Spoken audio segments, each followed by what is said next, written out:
Welcome children. Today I will involve questions based on domain and range of the functions. Question number 2 from the exercise 2.3. See the first part. In both the parts you have to tell what is the domain and what is the range of the given function. First one is fx is equal to minus of mod of x. Okay, we have done the definition for modulus of x. So I am going to apply it here and then try to find the domain and range of the function, provided the question was only modulus of x.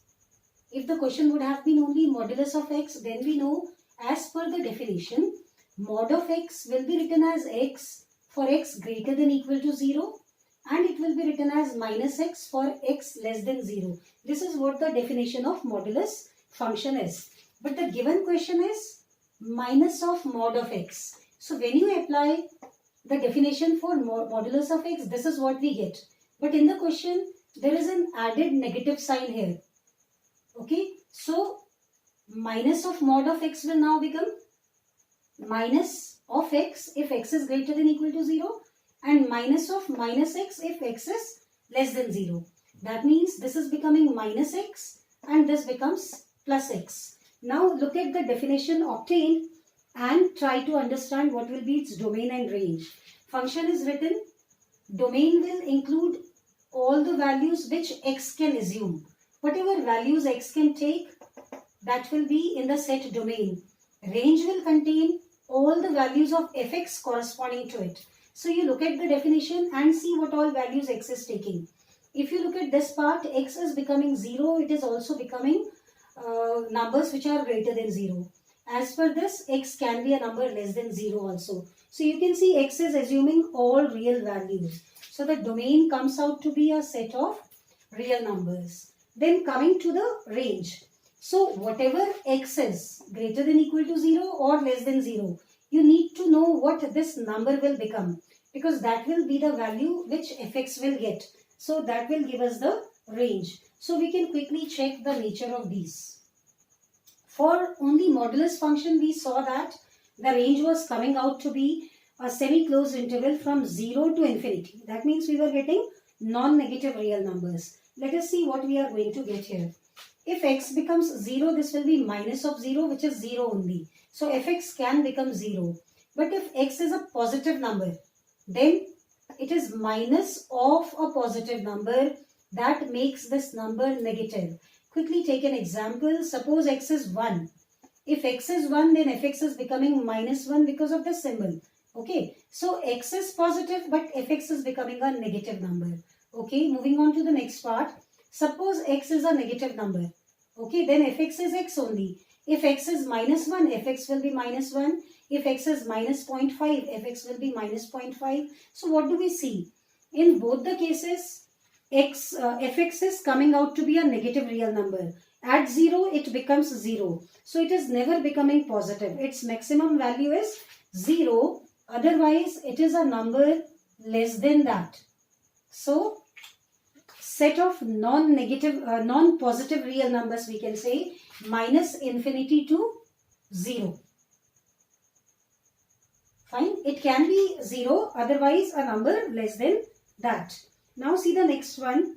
Fx is given to us as square root of 9 minus x square. See, when you define domain, you have to keep only one thing in mind, that you consider only those values for x for which the function is defined. It should never take indeterminate form. The number should never reduce to something which is not a real number. So because this expression is under the square root, we can define square root of 0. We can define square roots of positive real numbers. Okay, but square roots of negative real numbers are not real numbers. Okay, neither rational nor irrational. So how can I make it a real number?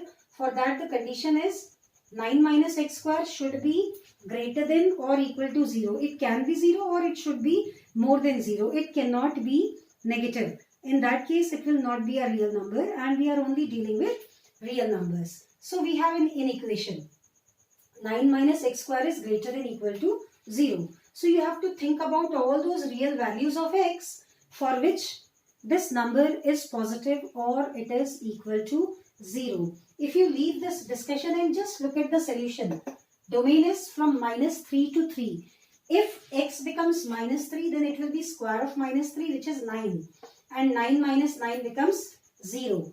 Go to the upper limit. If x is 3, then also its square is 9 and 9 minus 9 is 0. What about the numbers in between? Randomly you can take any one. Say it is -2. Then square of -2 is 4 and 9 minus 4 is 5, which is greater than 0. So you will find in the closed interval from -3 to 3. If x belongs to that, then this will become greater than equal to 0. Now let us understand how that interval is obtained. You can see this is a quadratic polynomial. We can factorize it. We can write it as 3 minus x into 3 plus x. So what do we see? We see product of two linear factors is positive. So you think, under what condition product of two linear factors can be positive? Sorry, there can be two possibilities. Either they both are positive or they both are negative, including 0 also. So first case I have taken 3 minus x is greater than equal to 0 and 3 plus x is also greater than equal to 0. While dealing with these inequations, see your variable has got a positive coefficient only. So for that what I did, I shifted minus x to the right side. It becomes plus x. So we have 3 is greater than equal to plus x. Over here x was already having a positive coefficient, so I have shifted 3. So x is greater than equal to minus 3. You look at both the inequalities and see both are together satisfied or not. Why I am saying together? Because in between the condition is and. So this should be true, and with that this should also be true. So we read the inequalities once more. It says x is a number greater than equal to minus 3, but x is less than equal to 3. So that is possible. We can write it like this. X is greater than equal to minus 3 but less than equal to 3. So both can be satisfied. X can be a number from minus 3 to 3. Now going to the second condition.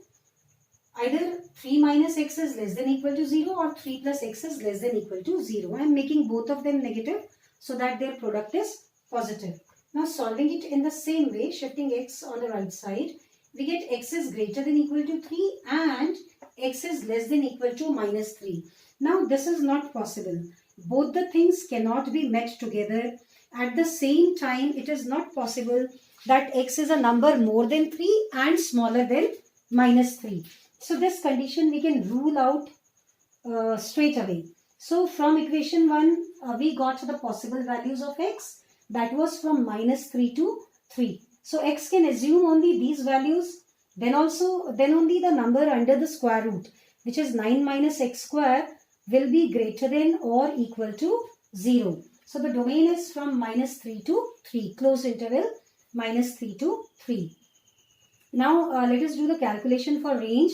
I am using simple notation for fx. I am replacing it by y.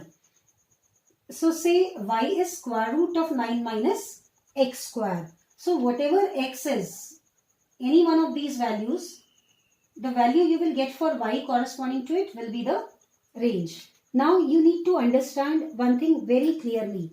Whether the equation is y square is equal to 9 minus x square, if this is the initial equation and if I take square root on both the sides, then y will become plus minus square root of 9 minus x square. And you should have two values for y.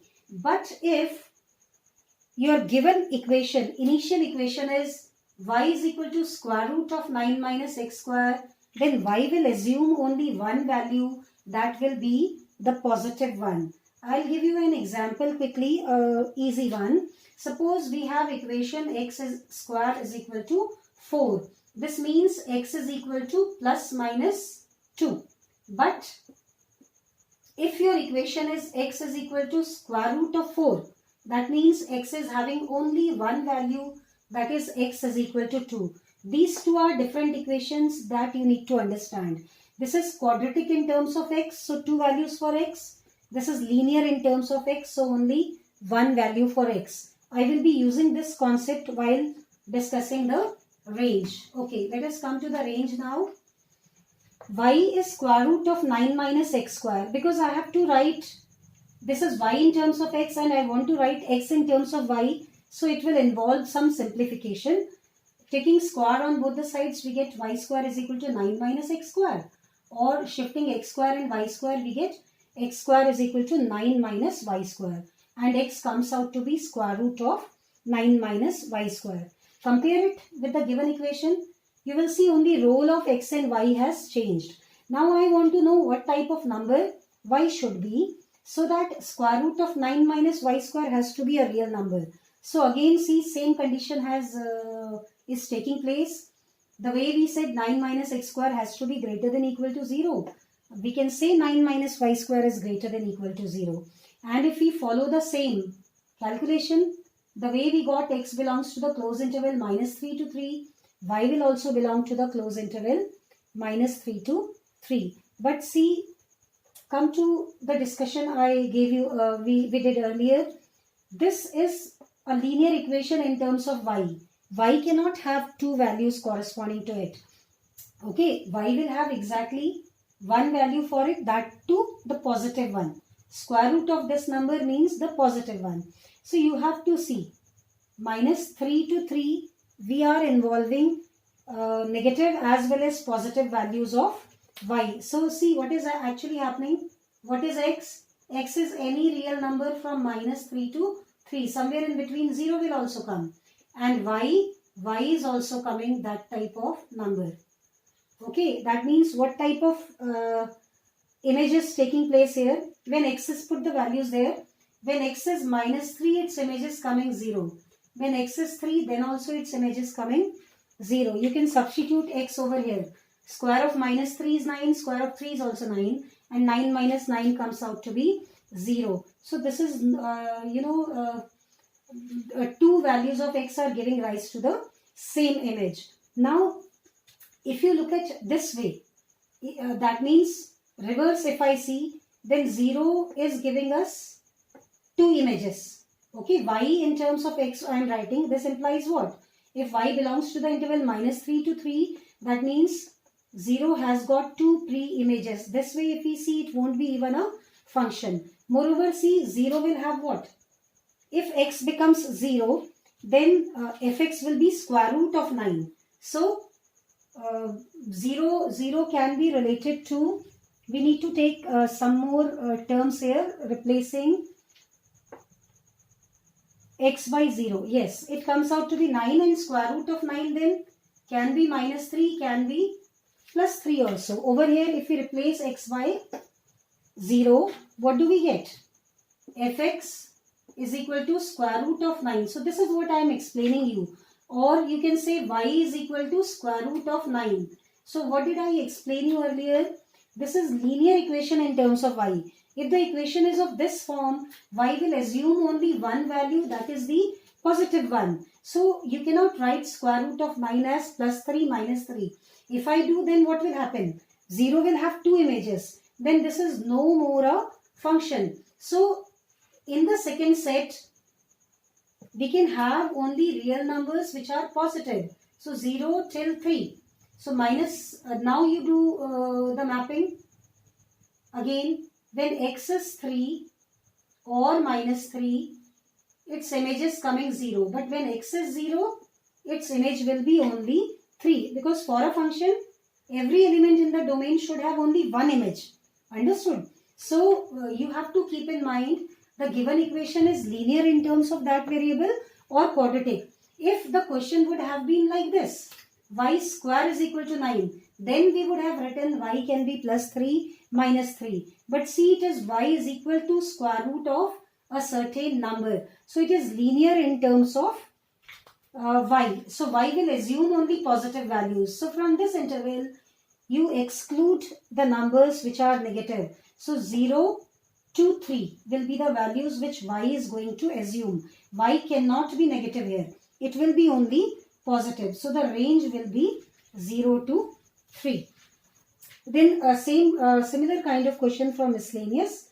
This is question number 3. You have to tell what is the domain of this function. Only domain we are finding. So we have to keep in mind, if it is a rational expression, you will see denominator should not become 0. Okay, so our total focus will be there. I have factorized the denominator. It comes out to be x minus 6 into x minus 2. So the only condition I have to check is this denominator should not be 0. Now this denominator will not be 0 if x is not equal to 6 and x is not equal to 2. Other than these two values, x can be anything. So domain will be a set of all real numbers except 2 and 6. Because for 2 and 6 only it is taking indeterminate form and we are not able to define the function. So from the set of real numbers, you exclude these two numbers and the remaining set is the domain.